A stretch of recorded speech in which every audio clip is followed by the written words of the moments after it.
All right. During one of the conversations in Q&A this week, and I put it up on my story and it got a lot of engagement, about burnout. So one of the younger coaches was like, I'm feeling a little bit burnt out about this, and this. I just posed a question like, have you made any progress in your business in the last 4 weeks? He was like, no. And I was like, do you think if your business was growing, you'd still feel burnt out? And he was like, maybe. I don't think I would. So, first question, is burnout real? And have you guys experienced it? For those at home, Jason wide-eyed, nodded his head silent. Do you want me to say the truth? That is the clip for sure. Yes. Yes, I have. 100%, but yeah. Just find out what it is, where it is though. Yeah, no, that's I agree. It is But there's, like you said, it's emotional state masking as burnout. Yeah. Well, it's like a lack of progress is, people are saying it's burnout. It's a lack of progress. Yeah. Burnout is when it's burnout. Yeah. You can't, you forget shit. You can't remember things. You can't sleep properly. You don't know what day it is. Yeah. You go on a holiday. Really fun 6 months anyway. You go on holiday and you get sick the first day. Yeah. Absolutely. There's 100% burnout, but I'm not. I just, like we said in the call, it's most of the time for these guys, especially in that building phase, is they're just this isn't that fun anymore. It's a lot of overwhelm. Because I'm not making progress. It's no different to after that first 2 years of training. Yeah. It's training's not as fun as it used to be. And it's you're not put a plate on a week. Stacking weights up every week, and it's this is the reality of it, man. So, you've got to change your expectations or, try and win another way. You didn't get to answer burnout real? Yeah. Cool. Hospitalized from it before. Yeah. Yeah. So Ben's shit, this isn't supporting my argument. No, I've kidding, 100% Yeah. been have been. Yeah. So I think But also it's important to say yes, it's real. Yeah. And yes, it happens. And the statement I put out yesterday, I was like, is this a universal truth that I've never met anyone that's moving towards their goals and experience burnout at the same time? How I know you're burnt out is when you put on a bunch of people and you don't care. Because that's happened. I've had mad weeks and shit, and I'm just fuck. I've got to onboard all these people. Yeah. Yeah. And I've got to do all this stuff. Yeah. That's when I'm that's a check myself moment. It's you need a day, bro. So that then, That's a good. the answer to that question is no, it's not a universal truth. You can be progressing and still be burnt out. Yeah. Yeah. But most people are mislabeling Absolutely. what burnout actually is as it's just hard. Yeah. I feel like You're losing and it sucks.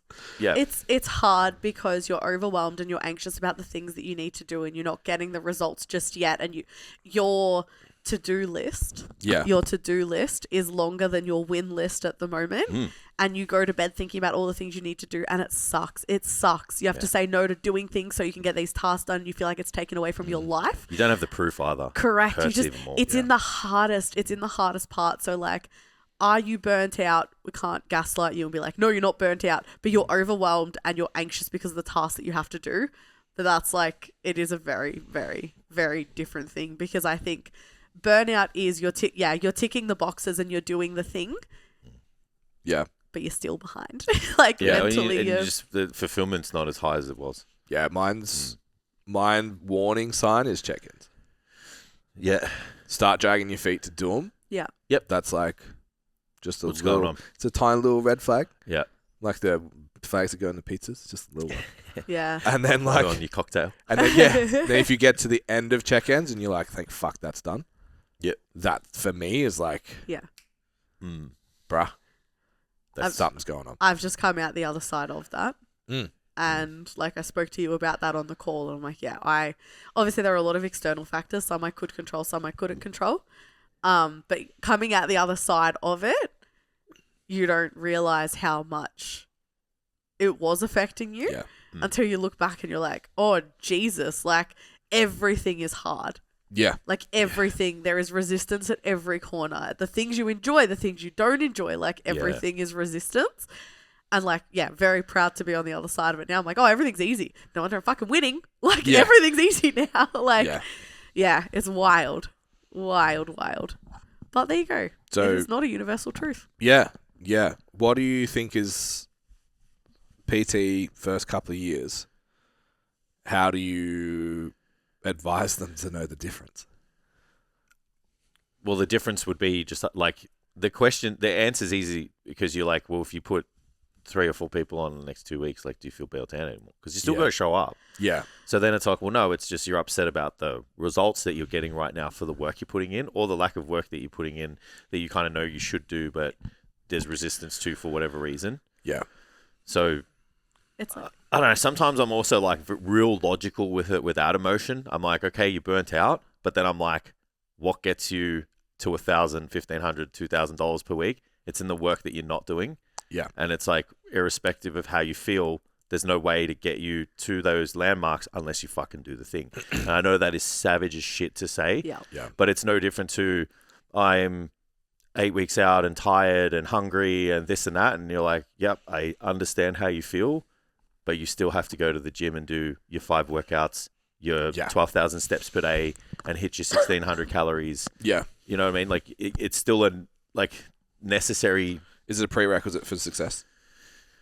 I feel like a lot of people have to experience it. I feel like I don't know anyone that's ahead of me that I look up to that doesn't have a story. I think I think you'll the people that don't experience it will capture your attention more, but there's less of them. So you can have these people that are like overnight success and, you know, everything's kind of just fallen into their lap. That would be in the points of a percent. Yeah. But they sit in your mind rent free because that's the thing that everybody wants, right? Yeah. Like everybody wants that. Like I shared this person and 50 inquiries happened in the next month. Yeah. Like everybody. So people will hang on to that story, but they won't hang on to the story of like, it took me 2 years to build my online book. Yeah. But now I'm here. Yeah. Like people are like, fuck that. I don't want to But hear that shit. they're also, that's also, literally. It's got shit. Yeah. 100%. They're the people that are chasing the balanced lifestyle, but like that, the people chasing we likened it to that in the call. It's There you like go. the people that are like, oh, I'm going to be burnt out, so I better, I don't want to be burnt out. Stopping preemptively is, that's a trap. Yeah. So many people are worried about it because it's such an internet culture thing. Jesus, we were talking about how because we're so old, we didn't have. There was no Facebook page about burnout when we were coming up. No. Nah, it was just fucking grit your Grit teeth. and go. And like we come from that too, man. Like Yeah. you just come from an industrious family. It was just like, bro, if you want to fucking survive, save your money and fucking work harder. Yeah. Done. Yeah. And Like, that's you it. know? Yeah. Mm. So I think because you've been taught burnout's such a terrible thing, and then you even get into the trap of it where we're sitting here going like we have been, and we needed it. Yeah. Right when most people are like they use it as a sales technique, and it's like we'll make sure you never get burnt out. It's like, but you got where you are because you did. Yeah. Yeah, I don't ever want to be that person. Yeah. No. Like sell the where you are now. Yeah. Yeah. Yeah, I had something really good to say, and then my deficit mind has left it on the table in my subconscious. I saw a Hormozy quote during the week that was like, you don't know how to work. Yeah. You think you know how to work, but you don't know how to work yet. Yeah. I think that's a part of it. Like even chatting in the call was like, are you actually doing the things that move the needle in your business, or are you just busy?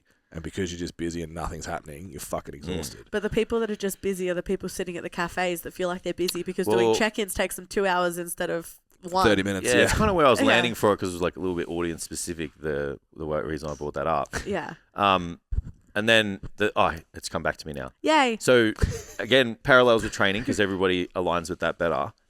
If you have this pursuit and this specific place to land, and it's pushing you to your absolute physical limit, what do? You up the recovery. Yeah. You up your ability to take this huge training load. So you'll sleep better. Yeah, You'll protein. go and you'll go and do a magnesium bath and you'll get a massage and all that kind of shit, right?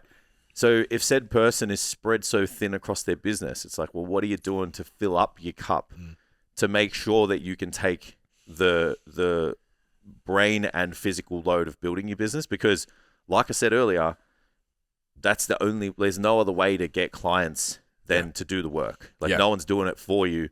And like, as much as everybody wants the client to just sit in their lap at the desk and be like, I need a personal trainer. Like, and you're just there. Like that'll happen like maybe 2 or 3 times in your career. Like good luck building a business off that. So like, what are you doing? What can you do even with the busy workload you have to absorb that, recharge your batteries and be in a position where you can continue to work towards the goals that you have?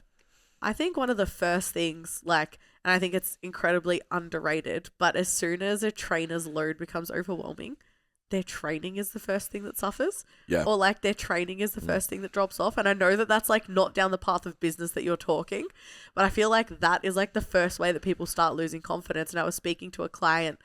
I don't train her at the moment now, but as soon as she got very, very busy, the first thing to drop off was her own training. Yeah. And that's like the easiest way to make work less fulfilling. Oh, yeah. Yeah, absolutely. Because it's taking you become a personal trainer because you fucking love training. Yeah. And then your business is taking that away from you. Yeah. What do the both of you, so I know that you guys work kind of hard. What do you do to fill your cup to still have a sense of fulfillment? I own 15-year-olds on Warzone. Yeah. You schedule your day around play golf, child. Play golf, walk my dog, train, cardio. I know it's really sad. Video games. No, it's not sad at all. And then Steph and I hang out. Like we'll book weekends away and shit, so we're well overdue. Yeah. It's a bit hard term for Steph. Yeah. Yeah. So we'll just do little shit like that, little trips and shit. Yeah. I think I'll go the other way. So like this week I'm back in the 5 a.m. club. Yeah.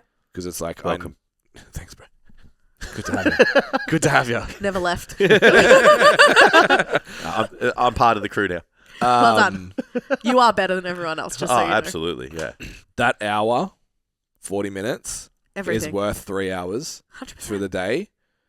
So it's like, what can I do to make the perception of the workload easier? And it's do the things that actually move the business. So like the ads, the copy. Yep. I'm like, I need to write the copy for Friday. I need to write the copy for Friday. I need to write the copy. It took me fucking 15 minutes. Yeah, of course. But it's been load on my head all week. And I just needed no distractions. A double shot. And bang, it's done. And it's like, okay, well, now I'm not anxious.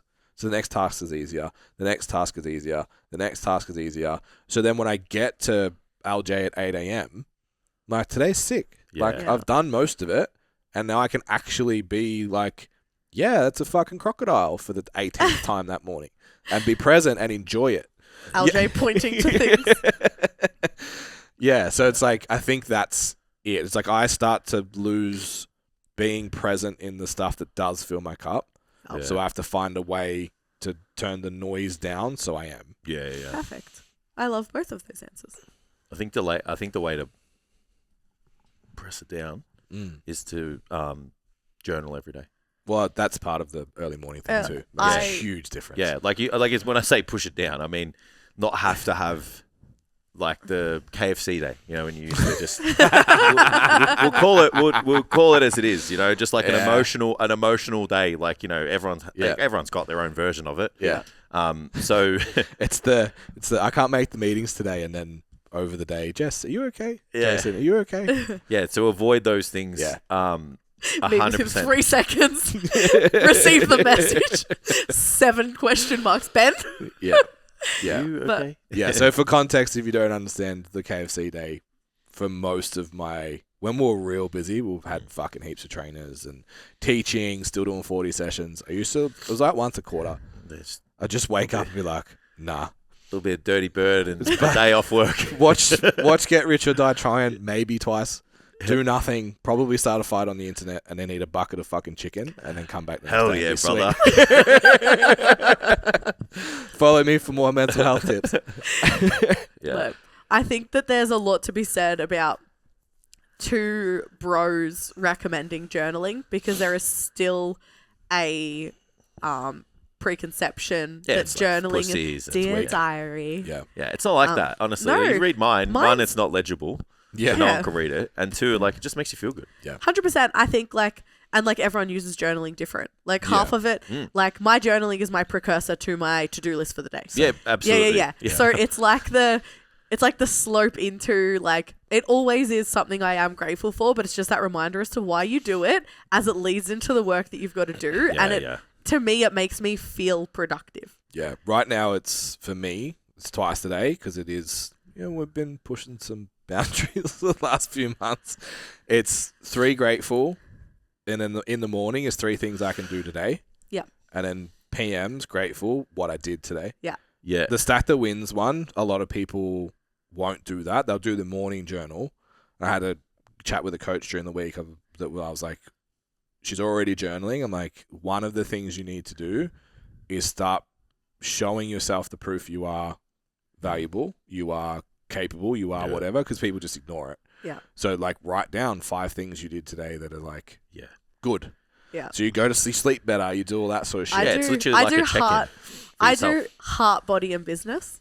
Yeah, that's cool. Oh, yeah. So I've been trying to for the last few weeks. Would you like to share Yeah. just an example of each Yeah. of them? So Love to grateful know what they are. so life has been a little bit turbulent. I don't know if you guys know the last few months, it's been kind of crazy at work. Oh, really? Hadn't noticed. Yeah. So Blood pressure sat at 140 for 3 months. my resting heart rate is bitch, are you okay? Are you running marathons in your sleep? Yeah. My watch just says to me all the time, do you need to call an ambulance? Yeah. You're okay. Literally. The best is when it says you've had a stressful period. You've lost Yeah. 4 body battery points or whatever. I'm like, Yeah. uh-huh. Thank Thanks, you so watch. much, Queen. Thanks, Carmen. Thanks, bestie. So my heart, body, and business. Heart to me is it can be anything. It can be friendships. It can be Parker. It can be anything. Yeah. Heart related Yeah. relationships. Yeah. And I have to I pick something I'm grateful for and something I'm grateful for, something I did to get closer at being better at those things, like being a better friend, being a better mum, being whatever. And then something I could do better to get the needle closer to being that person that I want to be. Yeah. So whether it is being more present with Parker when we're doing bedtime stories and not just wishing that time away because fuck me, I just need to relax. Yeah. Right. So little things. So that's my heart. Business. I feel like that one's work. Did the thing. And then body at the moment is my coach is really trying to get me into the thing as you're not just a coach, you're an athlete. So what are you doing as an athlete? Thank you, leader, for these glutes. Yeah. me looking at all the leader for these glutes. me looking at all the photos of Nat's weekend being ass. Grateful. Yeah, grateful for glute circumference. Grateful for stiff leg deadlifts. But that's how I break them up. And I force myself to look at the 3 of them. Because without heart being happy, business isn't as fun. Without business being fun, I sure as shit am not enjoying being an athlete. So that's kind of how I do it. And I do, what I'm grateful for, what I did to be better, and what I can do to be better. Yeah. I sometimes do it morning and night, but if I'm being honest, it's just been mornings at the moment, but I haven't missed a morning. And for the bodybuilders out there, just self-deprecate. You're never good You'll enough. be fine. You're never good enough. You're Business too small. sucks. You're shit. You're small. You just Yeah. keep telling yourself that you'll be fine. 100%. Headbutt the mirror a couple times. Yeah. You'll be okay. Right. Yeah. There we go. I feel like we ticked all the boxes there. And you'll actually probably you'll enjoy this. My morning routine when I do this, my phone, because I'm not allowed to touch my phone when I do it. Yeah. So I watch Sam Sulek's daily videos. Love that for you, Queen. It's morning coffee with Sam Sulek every morning while I journal. Yeah, I like it. I love it. I love him so Yeah, much. that's good. All right, we're going to wrap it up. Otherwise, Tam's going to bash us because the fit one's long this week too. Yeah. Make sure you tune in on Wednesday for the STC Fit episode. We do a nationals breakdown, catch up what we're doing with training. It's a pretty good episode. If you enjoyed today, hit the like, the share, the subscribe, do a comment, do something. Jess always likes to brag that the numbers are better when she's on, so you validate her and Prove me make right. sure that they go up. Please do so. And make sure you head to the website and take our scorecard to find out if your business is worthy of making $2,500 a week. And if it's not, what to do to fix it. Just head to stcfit.com. You follow the prompts and you'll find it in there. Enjoy your week, and we will see you next time.